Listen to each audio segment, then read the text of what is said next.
En La Voz del Derecho presentamos Educación para la Vida en Familia. Asuntos de actualidad y trascendencia. Los temas sensibles que relacionan a las personas en la conformación de la más importante empresa del ser humano, la familia. Dirección y realización del abogado y académico Carlos Fradique Méndez. Conducción del abogado y especialista en Derecho de Familia, Tito Martínez Ortiz.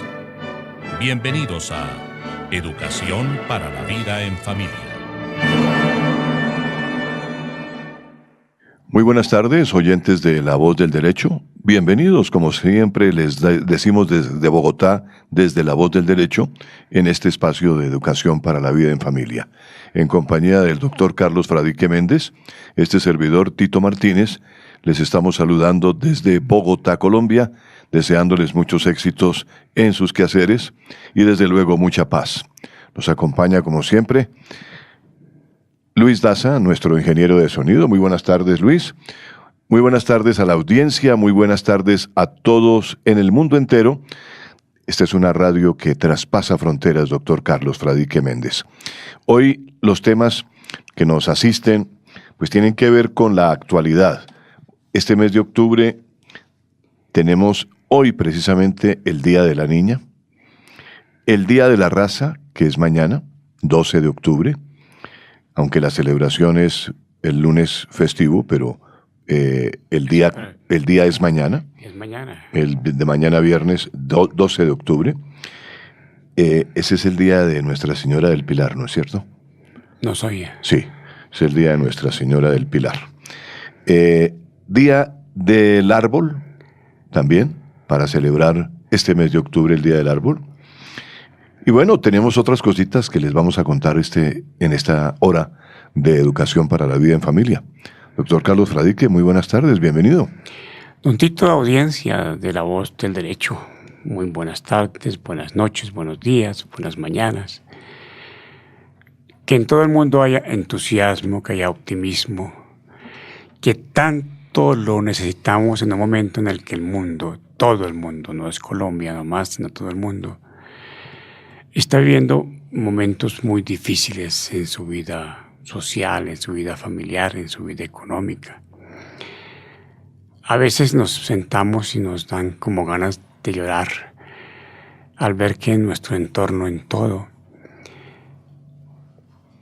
está creciendo la semilla de la violencia, del resentimiento, de la venganza, del odio. No hay límites para el mal en este momento, como seguramente no los hubo en algunas épocas de la historia. Pienso como si estuviéramos viviendo, y no sé, apenas con las notas de historia, como si estuviéramos viviendo en las épocas de Sodoma, de Gomorra, de Atila, en el antiguo mundo, del rompimiento de las vidas en las guerras primeras, segundas y terceras que ha habido en la humanidad. Pero hoy es un día muy especial para el mundo porque el 11 de octubre fue consagrado por la Organización de las Naciones Unidas como el Día de la Niña, con el fin de llamar la atención del mundo sobre la necesidad de garantizar los derechos de las niñas. Esto es lo que estamos haciendo hoy. Pero no es solamente pintándonos la cara con un monachito, con una igualdad, con un signo de igual para decir que niñas y niños, mujeres y hombres son iguales, sino con acciones reales. Necesitamos acciones, no necesitamos más declaraciones, más discursos, más congresos, más estudios, sino acciones reales para que nos permitan garantizar los derechos de las niñas. Y es importante que recordemos que niña es toda mujer menor de 18 años y las podemos ubicar en dos grandes espacios. Uno, la niña infante que va hasta los 14 años y otro, la niña adolescente que va de los 14 a los 18 años. Cada una de esas franjas tiene unas necesidades especiales, tiene unos derechos especiales, demanda unos derechos especiales, unos cuidados especiales. Y eso es lo que quisiéramos nosotros trabajar durante esta hora. Yo estoy convencido, Nuntito, y lo digo sin petulancia, que el mundo necesita, el mundo, no Colombia, sino el mundo necesita de la clase de educación para la vida en familia, de la clase de orientación para la vida en familia. Yo hablo con muchos psicólogos y dicen es que a uno no lo pueden enseñar a ser padre o a ser madre. De pronto, sí, pero sí le pueden dar unas pautas para que uno pueda cumplir con las obligaciones que le corresponden a los progenitores. Claro. El progenitor responsable, conforme está contemplado en la Constitución, cumple con sus deberes y, por supuesto, que tiene derecho a exigir el respeto que le corresponde dentro de su ámbito familiar. Pero la primera vocación que debemos tener los progenitores es el de cumplir con nuestros deberes.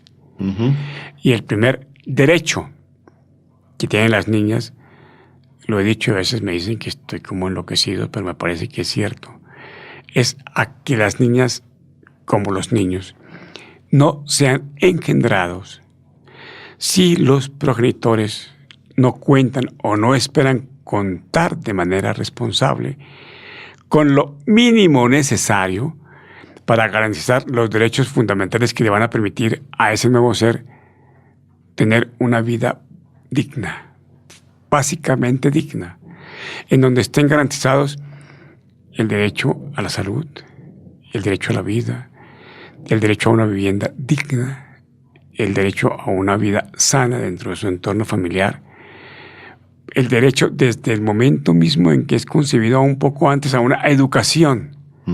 Educación, no información, sino educación que le permita a ella desarrollarse integralmente en su parte física, su parte mental, su parte espiritual, su parte afectiva, su parte social. Si no tenemos esos recursos mínimos, que son recursos de formación, recursos económicos, recursos sociales, recursos de familia, para engendrar, lo que mejor podemos hacer mientras lo logramos es abstenernos de engendrar y de concebir. Esa es el primer derecho que yo creo que debemos infundir en nuestra sociedad.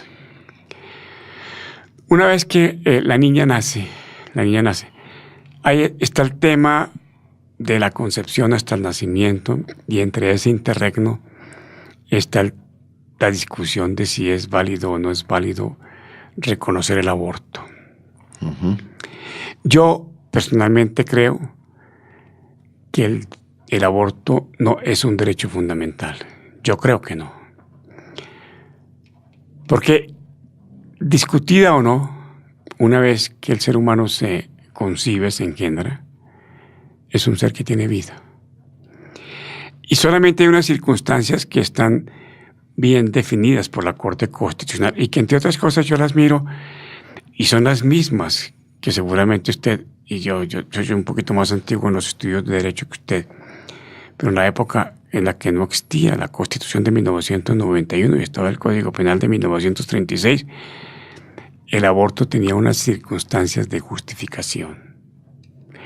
Y una de esas circunstancias de justificación en esa época llamaban el aborto necesario, el aborto eugenésico lo llamaban en esa época, que no tenía sanción, y que era, pues, el aborto espontáneo, pues que estaba en juego la vida de la madre por mantener la vida del hijo. Y entonces se preguntaban, ¿cuál de las dos vidas es más importante en ese momento? No era el conflicto entre la mujer y el embrión, sino entre las vidas de la mujer y la vida del embrión. Pues si el embrión pone en riesgo la vida de la madre, es indudable que tenemos que darle paso a la vida de la madre, porque esta ya está hecha, está en curso y tiene posibilidades de, con algún tratamiento especial, después dar origen a una nueva vida en condiciones que no la pongan en riesgo a ella, y en esas circunstancias era permitido un aborto. no había ninguna discusión. Lo mismo que está ahora, lo mismo. Ha aumentado ahora en una causal que es la de la violación. Pero esa causal es simplemente entendida como me violaron, entonces aborte. Y entre yo digo, o mujer dice me violaron y aborte, pues eso es un aborto libre. O estoy enferma y estoy sintiendo que mi vida emocional me ha causado daño porque estoy embarazada. Entonces, aborte. Y entre eso hay una línea gris muy difícil de establecer entre cuál es el aborto necesario y cuál es el aborto que es simplemente aborto libre. Yo dejo hasta ahí planteado y entonces creo que está haciendo falta una gran campaña de frente, sin tapujos de ninguna naturaleza, sin límites religiosos ni límites morales, nada, para que el Estado y los padres le enseñemos a nuestras niñas, nuestras adolescentes, a no quedar embarazadas. Así, clarito. Correcto. No quedar embarazadas. Okay. Que no es decirle no tenga relaciones sexuales o no tenga alguna comunicación de carácter sexual con su pareja o con el novio o con la persona, porque sucede que el mundo se ha cambiado sustancialmente. Le cuento que esta mañana, una persona que me llamó me dijo, creo que tengo un hijo extramatrimonial, una hija extramatrimonial, y yo le ayudé de alguna manera. Y le pregunté, ¿y la comunicación con usted qué es? Me dice tío. Y le digo yo, ¿por qué le dice tío? Porque se crió con una hermana y me contó todo el cuento. Y me dijo, es que yo por esa concepción estuve preso. ¿Y por qué preso? Porque sucede que la mamá de esa niña cuando quedó embarazada tenía 20 años. No era ciudadana, era menor de edad. Y yo tuve relaciones con ella y en esa época tenía relaciones con una persona menor de 21 años con alguna relación, eso se llama, estaba con violencia o con estupro. Y me dijeron, cásese y sale. Y yo dije, no me voy a casar porque no es mi condición de casarme. Me aguanté 1 año en la cárcel por eso. ¿Usted se imagina cómo podía hacer eso en esta época del siglo XXI? Absolutamente. Eso parece un cuento de kafkiano, ¿no? Sí, claro. Eso. Y entonces, lo que yo sugiero es que haya una campaña de frente, sin tapujos, de ninguna naturaleza, abierta, claro, con todo el respeto que la condición humana exige, claro, para que no se exponga la persona a tener un embarazo no deseado. Y si no están embarazadas, no hay aborto. Y así saneamos el tema del aborto. Correcto. Excepcionalmente se presentará la necesidad de un aborto y si se califica que es necesario, pues habrá que tomar la decisión de hacerlo.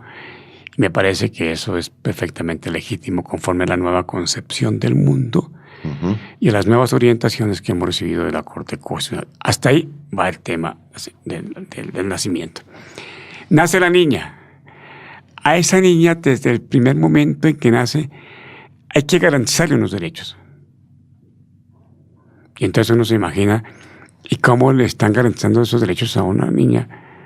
Los papás que las abandonan, que las dejan en bolsas, que las botan recién nacidas para que corran su suerte.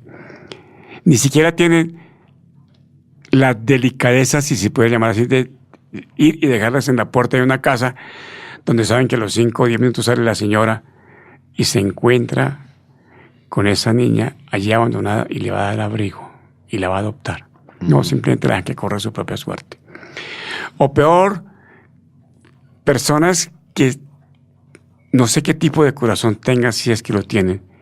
No sé qué tipo de cultura tengan si es que la tienen. No sé en qué país ellos se imaginaron que están creciendo y que nos dan el espectáculo escabroso que vimos con la niña Génesis. Entre otras cosas con ese nombre, Génesis. El comienzo, el inicio la vida. De la vida, sí. de un hombre que la viola, la asesina, porque hay que volver otra vez a decir que no son homicidas, sino asesinos, y la quema, y después dice que no se acuerda qué pasó. Eso no tiene ninguna presentación para nada.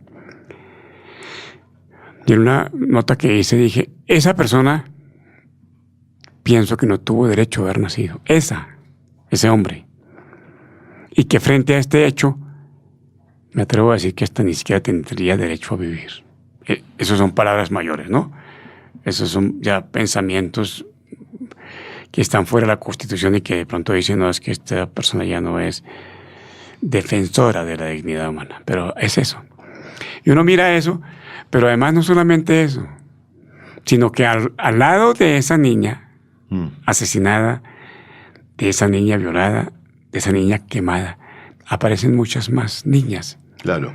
Que están siendo llevadas al comercio carnal, que no les están garantizando su educación de manera formal, que la llevan a una institución educativa donde la educación es de muy mala calidad, que no tiene la posibilidad de tener su desayuno, su almuerzo, su comida, su control médico, sus vacunas, su vestimenta, su vivienda, en donde haya una habitación para ella de manera privada, de manera particular.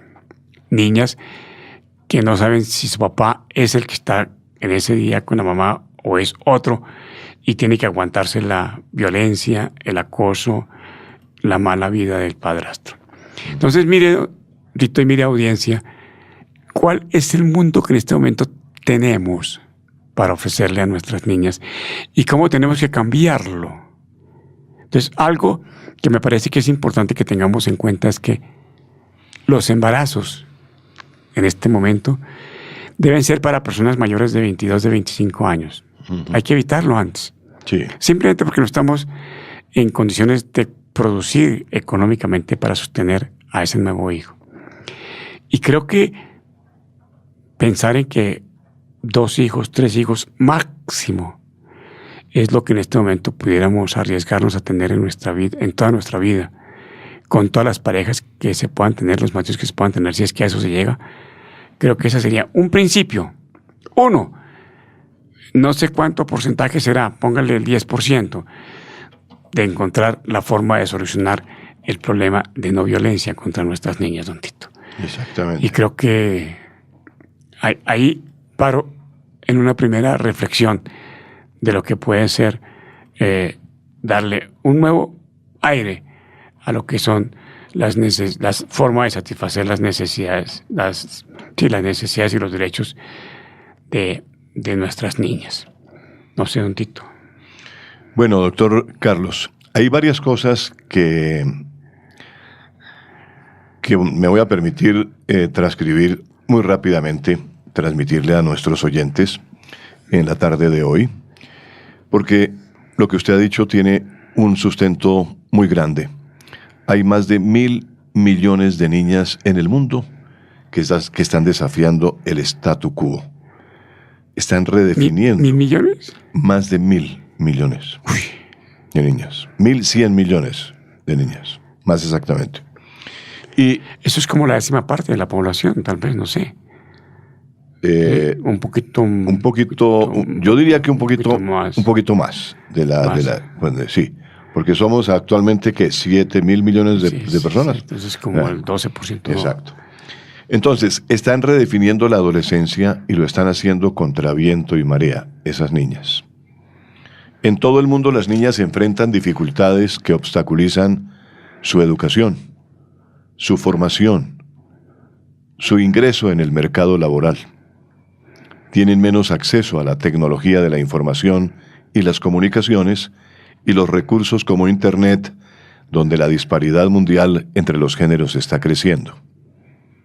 Vea usted, por ejemplo, que 1/4 parte de las y los jóvenes, en su mayoría mujeres, están sin empleo o no reciben educación ni formación.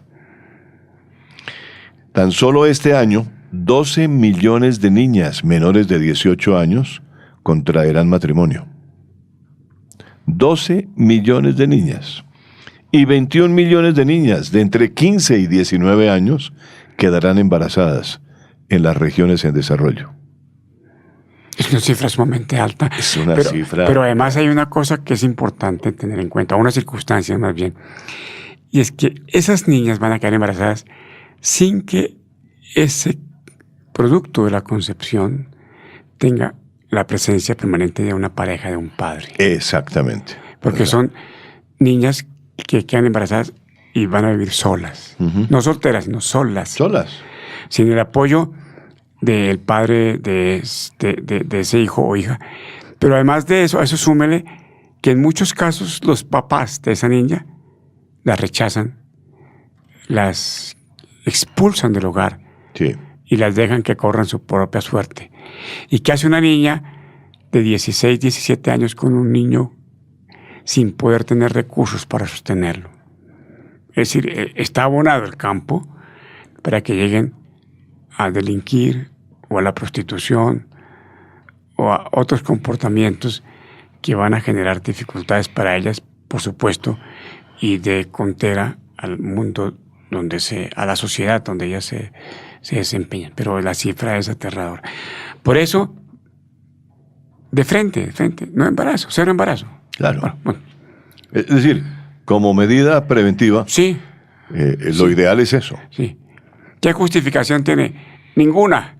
¿Qué explicación filosófica? Ninguna. Vemos que esa es una forma de minimizar el número de niñas que van a quedar embarazadas, niños que van a nacer sin quien les facilite lo mínimo necesario para tener una vida digna.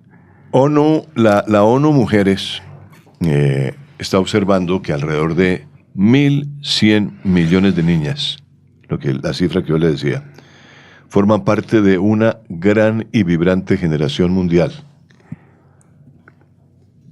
que es, ojalá, la generación que debe estar preparada para el futuro. Y como lo observa la agencia ONU Mujeres, encargada de promover la igualdad de género, las niñas deben ir al colegio, deben ayudar en casa, deben trabajar en fábricas, deben hacer amigas y amigos, deben cuidar de sus familiares mayores y menores. Y estas niñas se preparan para asumir unas enormes responsabilidades de la vida adulta.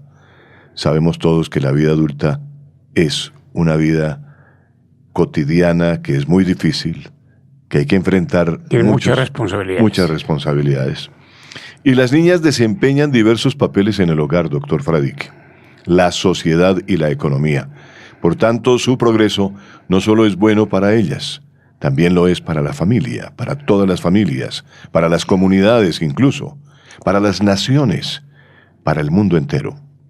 Las niñas siempre han cambiado el mundo y esta generación puede hacerlo aún mejor. Sin embargo, la mayor parte de ellas están en desventaja. Sufren discriminación de género. Por poner algunos ejemplos, solo 2/3 de los países en desarrollo han logrado la equidad de género en la educación primaria. Muchas niñas sufren aún prácticas horribles, como la ablación. Otras son obligadas a casarse muy jóvenes, o con alguien que no han escogido, o se ven discriminadas en favor de un hijo varón. En ese contexto se enmarca la meta fijada en el objetivo número 5 de la Agenda para el Desarrollo Sostenible, que busca lograr la igualdad entre los géneros y empoderar a todas las mujeres y niñas. En ese caso, don Tito, es donde yo me detengo para decir que esas son declaraciones de la ONU, eso es parte de los proyectos importantes de la ONU. Ya habían planteado los 8 retos importantes para el milenio de la ONU. Pero hacen declaraciones, o viene, por ejemplo, alguien de UNICEF, o viene alguien de la ONU, viene alguien de una organización internacional, vienen, visitan el país, almuerzan rico de comida criolla, se encuentran con una niña o un niño, le hacen una caricia, le dicen que qué niño tan lindo y se van. Exactamente. ¿Y qué solución tenemos? Ninguna. Absolutamente ninguna. Si uno escucha hoy a los funcionarios que están encargados de la protección de los niños, ¿sabe qué dicen? vamos a hacer, estamos haciendo, vamos a proponer, pero que estén haciendo ya algo, nada, nada. Vea, don Tito, esta semana fue el caos gravísimo que se presentó con los niños y los adultos que están en un centro de reclusión, le dicen ellos, pero eso en último es una cárcel ahí disfrazada, ¿no? Que es el Redentor aquí en Bogotá. Y escuché, eso depende del Instituto Colombiano de Bienestar Familiar. Como si el bienestar familiar tuviera entre sus funciones la garantía del régimen penitenciario de los niños y adolescentes. Y yo miraba a esos niños, que en su mayoría son niños que por fuera de la cárcel no tienen garantizados sus derechos. No. Los sacan de la cárcel y hasta de pronto se van a ver con más dificultades que las que tenían en la cárcel. Claro. Porque se van a enfrentar a un medio hostil, a un medio donde no tienen casa, no tienen hogar, no tienen forma de vivir decentemente. Y van a estar allá. Y los van a tratar. Yo no sé si usted se acuerda que antes de la expedición del Código del Menor en 1977, si no estoy mal, había unas instituciones que se llaman las correccionales. Las correccionales. Las correccionales, sí, claro. Esas correccionales eran muy semejantes a lo que es el Redentor.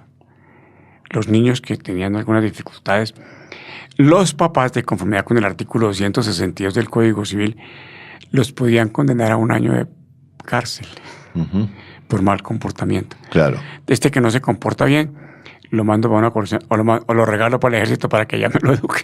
Claro. Era la otra situación. Claro.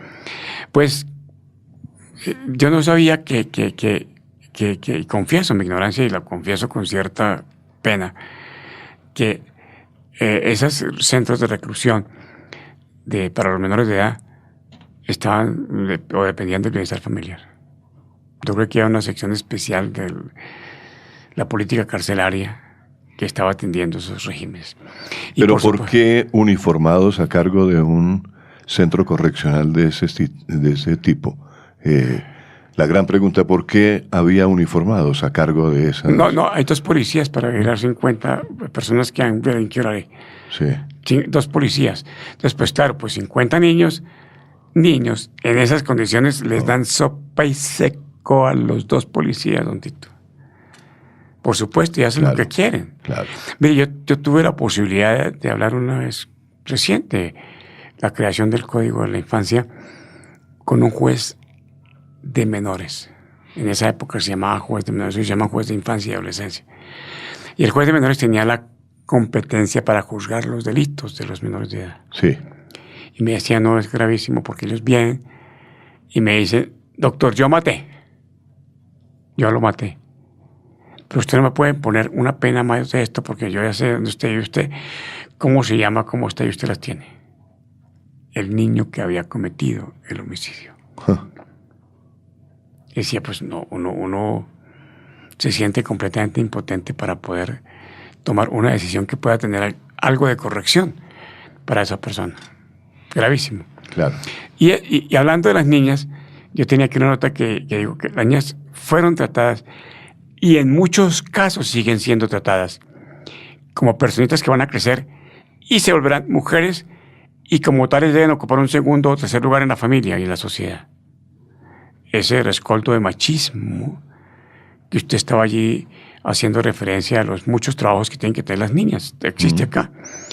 Pues claman porque la mujer siga siendo simplemente un objeto sexual, un objeto que se mueve por el interés de una chiquera, de un dinero que le ofrecen para subsistir, y creen que todavía, aquí hay muchas mujeres que todavía dicen, tengo que conseguirme un buen partido, que es la persona que les puede dar casa, carro, beca, y que allá, en últimas, hay un mundo subterráneo, infame, de mucho dinero, donde la mujer va porque les van a dar casa, apartamento, joyas, paseos, trago, música, y en esa forma se pierden nuestras niñas y nuestras adolescentes. Desafortunadamente, doctor Carlos Fradique. Estamos en Educación para la Vida en Familia, hablando hoy del Día de la Niña.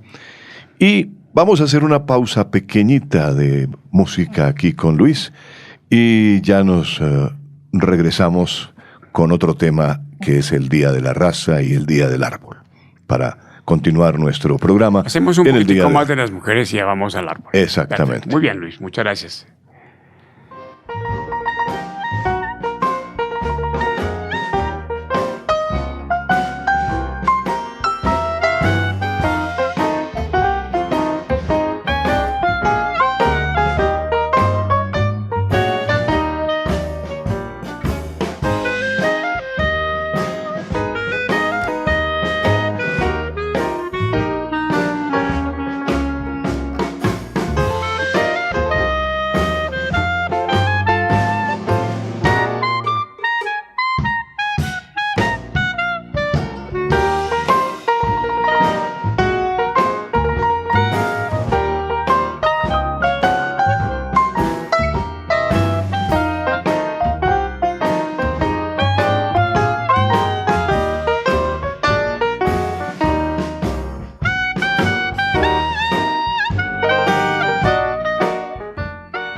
Estamos hablando del Día Internacional de la Niña.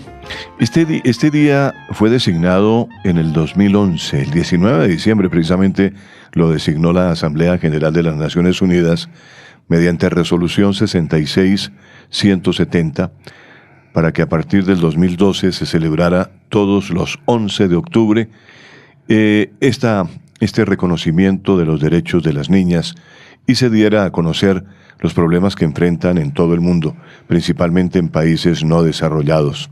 Ahora bien, como hemos hablado, realmente, doctor Carlos, la creación de un día para las niñas en el calendario universal, pues fue promovida, no lo digamos abiertamente, pero seguramente con el fin de estimular de cierta manera a las mujeres, ¿no? Yo estuve averiguando porque nos hace falta, especialmente a la juventud, a la nueva generación, hace falta curiosidad. Ellos en este momento no tienen ninguna curiosidad porque cualquier cosa que se les imagine, pulsan un botón y lo encuentran ahí, pero y parece que eso está correcto, que eso está cierto. Sí. No tienen ese deseo de decirle, ¿será esto cierto? ¿No será cierto? No hacen lo que presuntuosamente yo digo, mirar el cubo por las 6 caras. Claro. Lo que ven 3 y con eso creen que es suficiente. Aparentemente, Bolivia, en este momento no me acuerdo el nombre de la poetisa, de escritora, nació un 11 de octubre. Y ella fue una feminista muy seria, muy seria. Y censuró, fustigó el machismo. Y en honor de ella, Bolivia hizo la recomendación para que la ONU estableciera el 11 de octubre como Día de las Niñas. Porque esta poetisa fue una persona que tuvo muchas dificultades en su niñez. Ajá. Y parece que ese es el origen. Y por supuesto que es para que el mundo caiga en la cuenta de que debemos reconocer los derechos de los niños, de las niñas.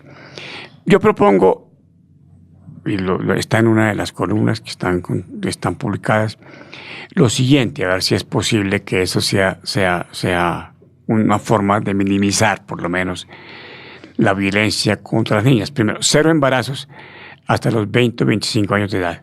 Hay que echar mano de todos los medios anticonceptivos, todos los medios de prevención del embarazo, todos. No podemos quedarnos solamente en la recomendación eclesiástica de que sea el método biogénico, porque eso no funciona por una parte, y por la otra, pues porque el animal humano se diferencia en grande de los demás animales y de las plantas, que también son seres vivos, de que el ser humano tiene su celo 30 días al mes. Los animales no. Los animales están en celo y tienen unos días especiales y tienen un comportamiento especial durante esos días de celo. Eso lo ve uno cuando tiene una gallina, tiene un perrito, tiene una perrita, Sí. tiene un ternero y se da cuenta de eso, que es absolutamente fantástico, una maravilla de la naturaleza. Hay que darles una educación de calidad que se inicia en la familia y se complementa con una excelente instrucción en la escuela. Pero educación de calidad. Y todavía tenemos el problema grande de que estamos viviendo el tema de la promoción automática. Y que estamos patrocinando en la escuela el copy y el pegue, que es un delito. Pero lo estamos estipulando. Hay que sumar los niveles de estima. La mujer no puede decir nosotros somos iguales a los hombres y entonces por eso vamos a tomar cerveza, por eso vamos a fumar, por eso vamos a vestirnos de manera desordenada, por eso vamos a ser vulgares, por eso vamos a sentarnos sobre el bulto de papa a cantar las canciones de cantina. No, en eso no se tienen que ser iguales las mujeres a los hombres. Tienen que, en lo bueno, y no solamente ser iguales, sino ser mejores que los hombres. Es una propuesta. Háganse, prepárense para que puedan competir como excelentes administradoras, como excelentes gerentes, como excelentes politólogas, como excelentes profesoras, como médicas.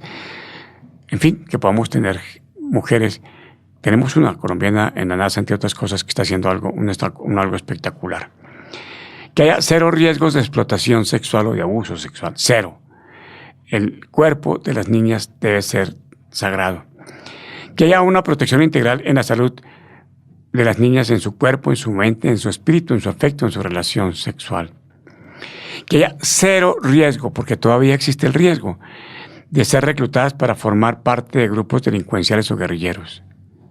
Y cero interés por parte de la mujer de ser iguales con los hombres, pero en sus defectos.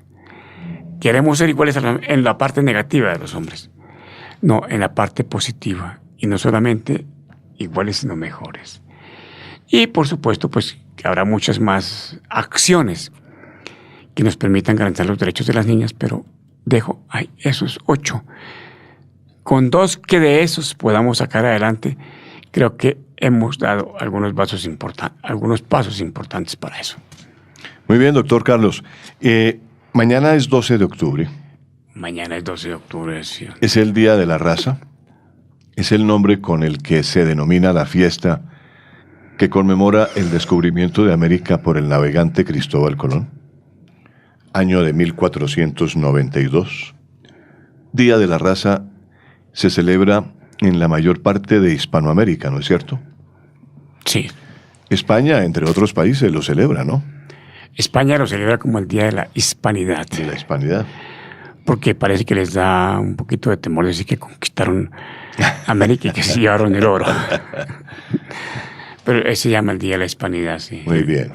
Entonces, conocido como el Día de la Raza, cada 12 de octubre, pues usted trajo un cuento hoy del constructivismo, que es bien interesante, ¿no? Tengo un libro en borrador que se llama Antología del Cuento Jurídico.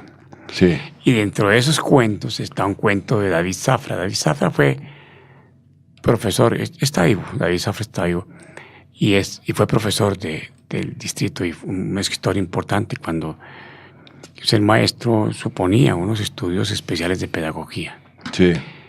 Y David hizo ese cuento que me lo encontré entre unos libros viejos que tenía y me pareció excelente para hacerlo parte de mi libro Antología del Cuento Jurídico. Claro que sí. Usted lo tiene ahí, pues coméntelo, don Tito, coméntelo. Dice, en busca de El Dorado, llegó a una ranchería indígena un grupo de expedicionarios. El misionero, que con ellos viajaba, se dedicó a su labor. Enseñó los mandamientos, las bienaventuranzas, las épocas de vigilia, el ayuno, la abstinencia, y llevando al río a todos los indígenas, sumergió en el agua a Zipazuca, diciéndole, de hoy en adelante te llamarás Pedro. Luego a Tocario lo llamó Juan, a Yarima la llamó María, y a Zulima la llamó Francisca. Así continuó hasta acabar el santoral. Un año después, cuando la expedición regresó de su fracasada búsqueda, coincidiendo en día con un viernes de vigilia, sorprendió el misionero a Pedro comiendo chigüiro. Y en tono autoritario lo reprendió. Hoy viernes de vigilia, ¿por qué haces eso? El indio respondió. No ser chigüiro, indio cazar animal, llevarlo al río, echarle agua y decirle, de hoy en adelante te llamarás pescado. Fantástico, fantástico. ¿Ah? ¿Qué tal ese cuento? Pero hay algo importante en esto, ¿no, doctor Carlos? Es que sobre la llegada de los españoles a América, pues hay muchos estudios y la gran mayoría muy serios, unos a favor a favor, otros que denuncian el saqueo de nuestras riquezas. El tema del cuento jurídico, de la poesía jurídica, es que cada idea que está en el cuento y que nos da una opción para hacer una reflexión desde el punto de vista jurídico, claro, la tomamos como si eso fuera un texto de estudio jurídico. Sí. Entonces él comienza... Habla del cambio de nombre, por ejemplo. Por supuesto. Él dice, la búsqueda del dorado. Y buscar el dorado en América, el dorado es el oro, que no lo conocían como tales ellos, pero sí, lo buscaron. Generó muchísimos textos importantes. Primero porque nos dicen que si estuvo bien que hubieran venido, otros que fue mal que hubieran venido. La cultura, la calidad de las personas que nos conquistaron, entre comillas, no eran las mejores. No, claro. No es... Alguien le decía, yo soy descendiente de los españoles, y alguien le dijo, no diga eso. Qué vergüenza. Qué vergüenza. Usted va a hacer referencia de las mujeres que vinieron con los conquistadores y se avergüenza. Pero vino también gente muy formada académicamente, especialmente los curas eran muy formados. Sí. Y a muchos licenciados. En el término de que todavía lo recordamos allá, de que eran abogados. Claro. Aquí en México le dicen licenciado, en España le dicen licenciado, simplemente le dicen señor. Pero aquí en Colombia resultaron que todos los abogados son doctores y nos fregamos de paso. Deberían, pues, decirnos abogados simplemente. Abogados, simplemente, claro, así nomás. O ingenieros, o un tito, punto, Carlos. Claro. Punto. Eso es mucho más que eso. Y entonces, haciendo referencia a ese punto, la conquista del Dorado, hay un libro bellísimo que se llama El Caballero del Dorado, del maestro Germán Arciniegas. Germán Arciniegas era un hombre absolutamente culto, lector como él todo, fantástico leer. Fantástico. Y hay un poema de José Santos Chucano que se llama Los caballos de los conquistadores. Sí, claro. Y está un libro que lo leemos, muchas veces lo hemos leído y que lo leen en la universidad, que llama Las venas abiertas de América Latina. El de Eduardo Galeano. De Eduardo Galeano. ¿Cómo fue eso? Sí. Y viene el tema sustancial de ese cuento, es el cambio de nombre y la desculturización de nuestros nativos, de nuestros indígenas. Es que nos acabaron con con esa parte fundamental del ser humano, que es tener esa propia identidad, ¿no es cierto? La concepción de la vida. La concepción de la vida. Eso es la parte, tal vez, lo más importante que el ser humano puede tener, es la identidad propia. Claro. Lo que nos permite entender el mundo conforme a nuestro entorno. No un entorno visto por otras personas. En cambio, los mexicanos sí hicieron una revolución allá. Los mexicanos... Y defendieron su identidad. Porque es que la cultura azteca es como bastante más avanzada en términos de cultura que la chibcha. La chibcha aquí teníamos, era la historia pequeña de Bachué por una parte y la tomata por la otra, ¿no? Y el intercambio entre los... Y eso que allá sí llegaron virreyes, creo. Allá sí, claro. Pero en México es un país absolutamente rico desde el punto de vista de su cultura. Sí. Toda la parte maya, que no es solamente la parte del sur de México, sino desde Guatemala hasta la Ribera Maya. La llaman la Riviera Maya, pero es la Ribera Maya. La Ribera Maya. Que es sobre el océano. Eso está lleno de cosas buenas. Y subiendo hacia el lado de Veracruz, hacia el lado de Puebla, hacia el lado de México, donde está México hoy, México, que ya no es Distrito Federal, entre otras cosas, ¿no? Todavía he escuchado por ahí que dicen México DF, no, México ya no es DF. México dejó de ser DF a partir de hace 2 años, si no estoy mal, y a partir exactamente de hace como 3 meses, cuando se le reconoció la condición de el Estado 52 de México. Claro. Es un Estado. Sí. Es un Estado. Y México, como tal, sigue siendo la capital de México. Lo que pasa es que todo el mundo se acostumbró a decirle el DF. No, pues ya no es DF. El DF y el DF. Y lo conoce todo el mundo como el DF. Y ya tiene su propia constitución porque el nombre es los Estados Unidos Mexicanos. Correcto. Entonces uno llega a un Estado y encuentra la Constitución y el Código Civil. Es un Estado federal, Sí. México. Pero sin federalismo. Con republicanismo, con presidencialismo. Con presidencialismo Sí. que cobija todo el país. Todo el país, sí. Claro. Pero tienen algunas leyes, porque tienen algunas condiciones especiales, entre otras cosas por sus usos horarios, que también son, creo que México tiene dos usos horarios, y además porque tiene una condición especial de la parte norte con los Estados Unidos y la parte sur con la parte de Guatemala, que es más tropical. Ajá. Es una condición muy especial. Además, sus cordilleras, que son importantes, y algunas partes en donde el cultivo importante es el café, y en otra parte donde es el cacao, y en otras partes donde es la minería y la plata, que es muy, pero muy interesante. Pero allá sí tienen un patrimonio de ese, un título de ese, y la gente que va, el gusto de poder hablar con un nativo de las etnias aztecas. Aztecas, sí. O mayas. Claro, O mayas. claro. Que estudió en la Universidad Autónoma de México, que es una excelente universidad, y que después le mandaron becado para Harvard para que estudiara lenguas nativas. Un indígena que habla Qué maravilla, español, ¿no? inglés, francés. Claro. Y su lengua nativa. Vale, aquí no tenemos eso. De aquí nos quedó el Salto de Tequendama, tal vez, ¿no? ¿Y qué más nos queda aquí? La Sierra Nevada. De resto, y Chiribiquete. Exactamente. Entonces, mirar cómo esa desculturización tuvo éxito y vinieron y nos implantaron, porque lo recibimos, la lengua española, el castellano, nosotros decimos español, pero no, el idioma es el castellano, el idioma de Castilla. Y la religión católica, que imperó como oficial hasta 1991. Porque apenas hubo unos... Estaba por ley. Por constitución. Por la Constitución. Hubo solamente un interregno con la vigencia de la Constitución Liberal del año de 1863, cuando nosotros llevamos los Estados Unidos de Colombia y desapareció la religión como oficial.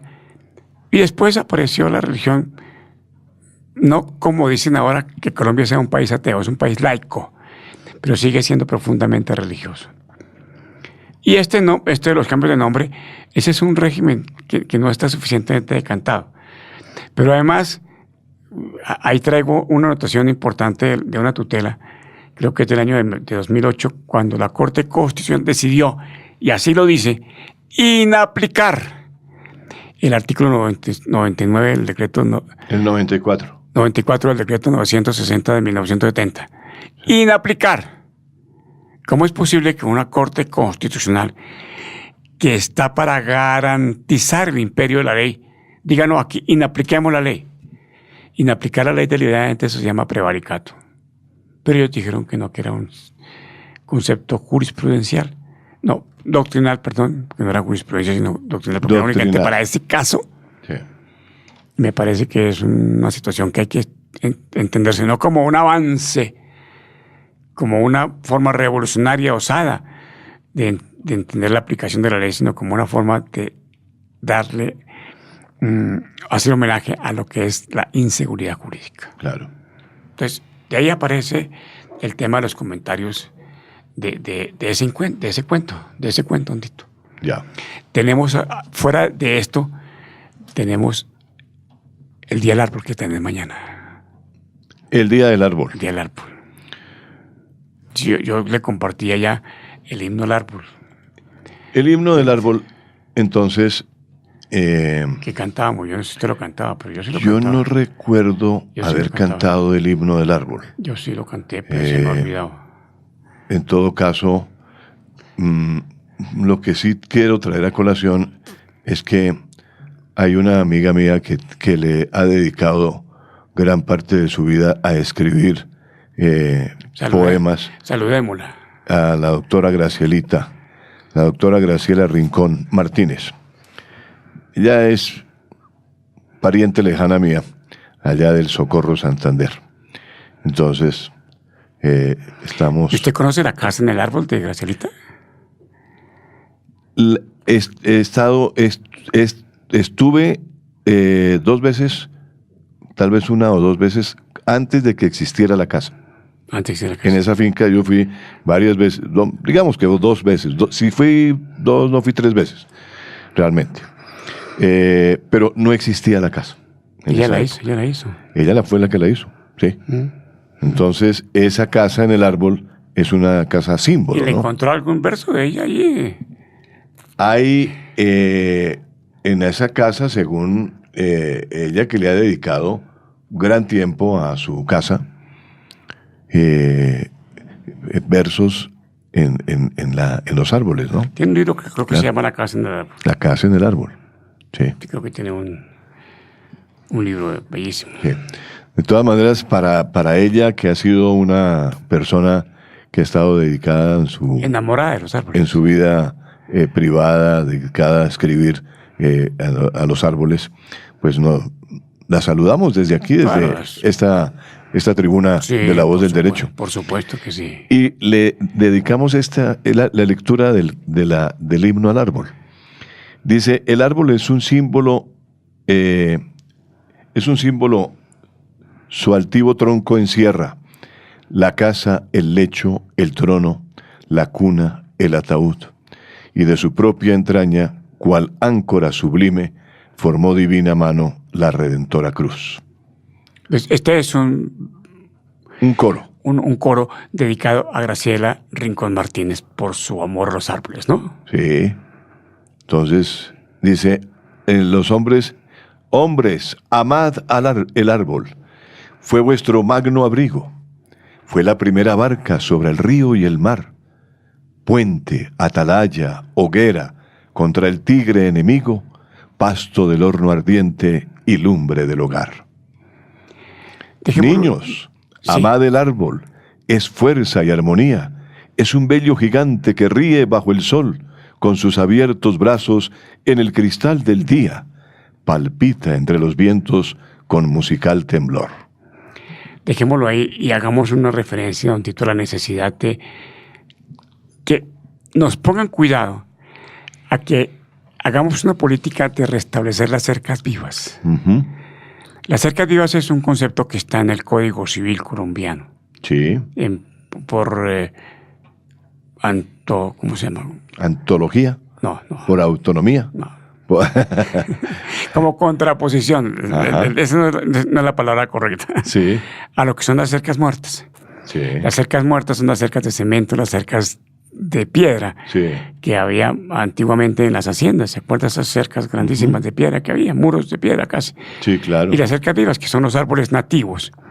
Y con esos árboles podíamos recuperar de manera inmediata mucho de la deforestación que hemos causado en Colombia. Digamos la idea que las humatas, las secretarías de vegetales, las secretarías de agricultura, de los municipios, pues puedan tomar esta idea de hacer las cercas vivas. Excelente. Muy bien, estamos llegando al final ya casi del programa, doctor Carlos. Se nos está acabando el tiempo. Nos va el tiempo, sí. Y hoy hemos hablado del Día de la Niña, del Día de la Raza, del Día del Árbol. Estuvimos hablando del constructivismo a propósito del Día de la Raza. Y hoy, pues, estamos ya llegando al final de nuestro espacio. Este es Educación para la Vida en Familia. La próxima semana nos volvemos a encontrar aquí en este mismo horario. Dios mediante. Dios mediante estaremos con ustedes. Estos dos abogados, el doctor Carlos Fradique y mi persona, y estaremos hablando de otros aspectos. Entre otros, un aspecto que quería que lo tratáramos hoy, pero que por tiempo no alcanzamos, el precio de la educación en Colombia y el apoyo que el Estado le ha ofrecido a la educación. Perfecto. Con motivo de las marchas que se llevaron a cabo en el día de ayer. Excelente. No sé si le mandé un WhatsApp con un coro que está interpretando, los argentinos estaban interpretando justamente el himno a la alegría, el himno a la alegría, ¿no? Con letra de educación, sí. Con letra de educación, sí, exactamente. Sí. Resumamos un tito. Protección total a las niñas. Protección total a las niñas. Sin límites de ninguna naturaleza. Indudablemente. Familia, sociedad y Estado. Familia, sociedad, Estado, que son 3 estadios muy importantes. Pues, recuperación del ambiente. Exactamente. A raíz del árbol. Recuperación del ambiente. Recuperación y las famosas cercas.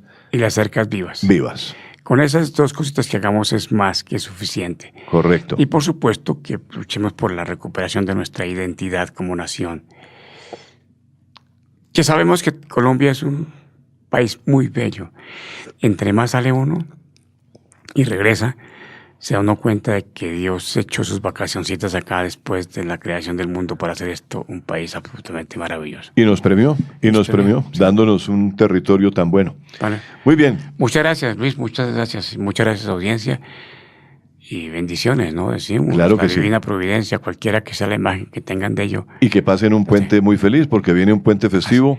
El lunes es puente, el lunes es festivo. Se celebra justamente la fiesta de mañana, que se corrió para el lunes, pero que da la oportunidad para que las personas, como el doctor Carlos, que se puede ir para La Vega tranquilamente ahorita, desde hoy, y gozar desde ya el puente. Una invitación a nuestras niñas, niños y adolescentes. Los invito o las invito a que hagan un paro.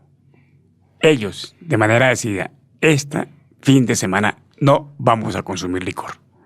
Muy bien. Ni vamos a tener relaciones que nos expongan a embarazos. 0 embarazos y 0 licor, y a esa es la operación no licor y no embarazo por nuestros niños, niñas y adolescentes. Hacemos ese reto. Perfecto. Hasta la próxima semana, entonces, aquí en Educación para la Vida en Familia. Nos volvemos a encontrar. Que la pasen muy bien. Escucharon en La Voz del Derecho, Educación para la Vida en Familia. Asuntos de actualidad y trascendencia. Los temas sensibles que relacionan a las personas en la conformación de la más importante empresa del ser humano, la familia. Dirección y realización del abogado y académico Carlos Fradique Méndez. Conducción del abogado y especialista en Derecho de Familia Tito Martínez Ortiz. Educación para la Vida en Familia. Hasta pronto.